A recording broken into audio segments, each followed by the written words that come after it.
बारे में आपने क्या जाना, जो ज्ञान प्रगल्भ होना है। सो मैंने ऐसा सोचा है कि यहाँ पर एक क्लास होना चाहिए जिसमें औरतें भी और आदमी भी समझे कि सहयोग क्या है, इसका ज्ञान क्या है, इसके चक्रों को जानना। बहुत से लोग मैंने देखा एडवेंट खरीदते हैं जैसे कोई धर्म पुस्तक हो, और खरीद के उस पे सुंदर मखमल का वो चढ़ा के उसकी रोज पूजा करते हैं। अब अखंड जैसे वो होता है रामायण पाठ, या वो अखंड और क्या होता है आपका ग्रंथ साहब, ऐसे वो अखंड ना करें, इतना ही मैं मांगती हूँ। क्योंकि पढ़े जा रहे हैं, एक उंगली रखी फिर दूसरा, उसने उंगली रखी फिर वो पढ़ते जा रहा, खोपड़ी में कुछ भी नहीं जा रहा।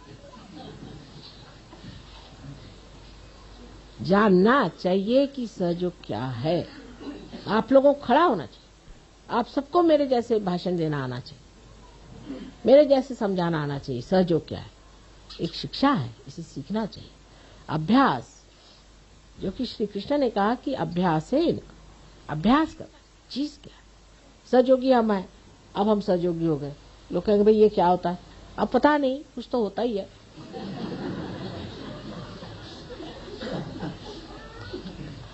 तो वो भी होना चाहिए।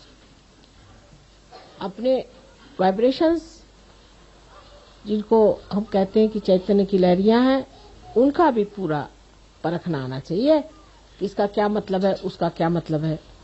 कितनी बातें गुह्य से गुह्यतर हमने आपको बता दी, और कहना चाहिए गुह्य से गुह्यतर गुह्यतम हमने आपको बता दी, सारी चीजें आपको बता दी। लेकिन हम लोग उसे जानना ही नहीं चाहेंगे। तो क्या हमारा लेक्चर सुना, ध्यान लगा लिए, बस हो गया? ऐसे थोड़ी, खोपड़ी में जाना चाहिए, उसका रिकॉर्डिंग होना चाहिए। इतना ही नहीं कि उसको फिर से बताना आना चाहिए, तभी वो ज्ञान हुआ। तो सिर्फ ये कि आपका पार होना ही सब कुछ नहीं। अब जो बड़े बड़े साधु संत हो गए, उन्होंने तो ये सब कुछ इतना जाना भी नहीं था बेचारों ने। अगर जानते होते तो वो भी आपके जैसे जागृति देते रहते। लेकिन अनेक जीवन जो उनके बीते, जिसमें उन्होंने जो कुछ भी सुकृत किया था, जिसके बूते पर वो इतने बड़े संत पद में पैदा हुए, वो सब पूर्व जन्म का पाया हुआ जो कुछ भी है, हजारों वर्षों का ज्ञान, वो उनके आगे स्पष्ट हो गया। लेकिन आपके लिए तो एक ही जन्म में सब कुछ हमने बता दिया। आपको कोई मेहनत भी करनी नहीं पड़ी, ना इतने जन्म जन्मांतर की सुकृत चाहिए, कुछ नहीं चाहिए। ये तो ऐसा ही हुआ कि एक पैसा बैंक में डाल के हजारों रुपए आप ले लीजिए। समझ लीजिए इस बात।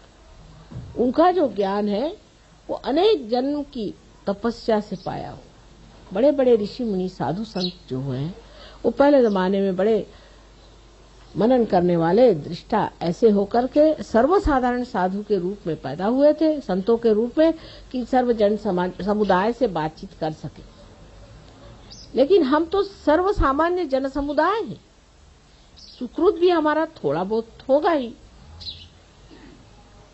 तो अब एक ही जन्म में अगर आप सब कुछ जान सकते हैं, सुकृत की भी जरूरत नहीं। लोग पूछते भी हैं, उनमें से एक बड़े भारी साधु मुझे कहने लगे कि माँ, हमने तो हजारों वर्ष तपस्या करने पे सब पाया, आपने इनको 1 मिनट में क्यों दे दिया? तो हमने कहा भी देखो, हमारी मर्जी है, मर्जी में आ गया हो गया, हम क्या करें, मर्जी की बात। तुम क्यों जलते हो?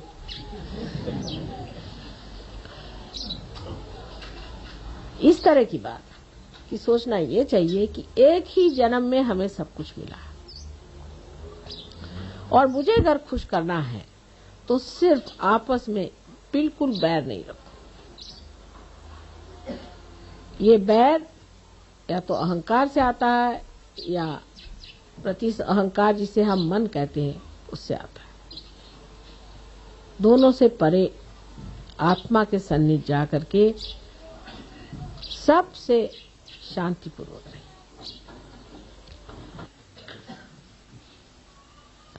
ये संतों के राज में हम बैठे हुए हैं। संतों की इतनी मंडली कभी देखी नहीं थी। इस संतों के मंडली में जो होना चाहिए, जो विशेष आह्लाददायिनी शक्ति इनकी दिखनी चाहिए, प्रेममयी शक्ति दिखनी चाहिए, इनके मुख पर आनंद की ज्योत जलती दिखनी चाहिए। यही सबना चाहते हैं हम, जिसमें आपका भी भला हो और संसार का भी भला हो। यही एक माँ की इच्छा है कि मेरी सारी शक्तियां तुम लोग ले लो। जितना तुम में अंदर गहनता और जितनी तुम्हारे अंदर महानता उभरेगी, उतना सब कुछ आपके अंदर समाते जाएगा अपने आप सहज में। सो एक माँ की जो एक छोटी सी इच्छा है कि जो कुछ हमारा है सब आप प्राप्त करें।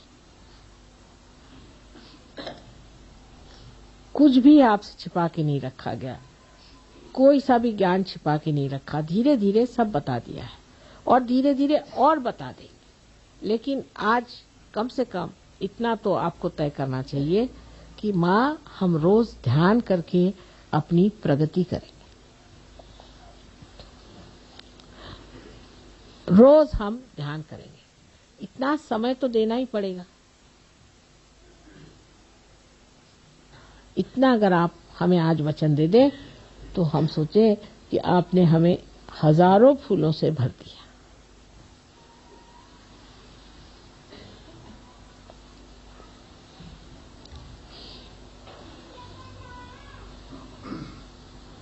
हाँ, सो और कोई बात है?